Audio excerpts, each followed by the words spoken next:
2 lessons that I learned from the Hulu original film Wounds. First, don't ever pick up somebody's cell phone that they drop. And second, the first sign of bugs, call an exterminator.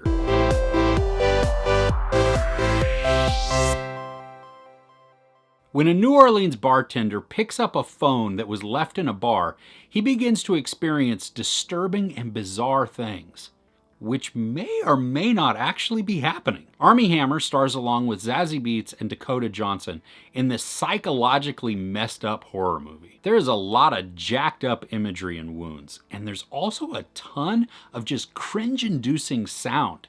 I mean, it sets you off. And while it's not overly scary, it will leave you unsettled and uneasy. I think a lot of the unease comes from the unraveling of relationships in this. And whether or not it would have happened because of the events or just on its own, I don't think really matters. I mean, the fact that it just happens makes it uncomfortable. There are some great clues and ties to what's going on sprinkled throughout. From a quote, to a paper, to a comment on a character. All of it sheds light on what's about to transpire. Some scenes are very reminiscent of the X-Files episode War of the Coprophages. I think that's how you pronounce it.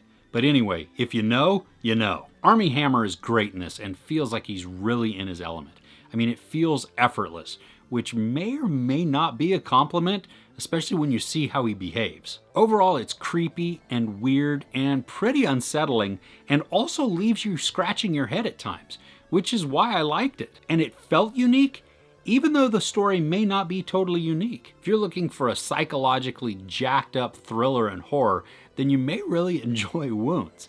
There's no sex, but there is nudity, profanity, and a lot of violence. I give it 4.5 out of 5 couches. So how many bugs does it take before you call an exterminator? I know that may not make a whole lot of sense right now, but when you watch it, it totally will. Let me know in the comments below. If you enjoyed this review, please give it a like. Also, don't forget to share and subscribe. I'm Chris. This is Movies and Munchies. Thanks for catching with me.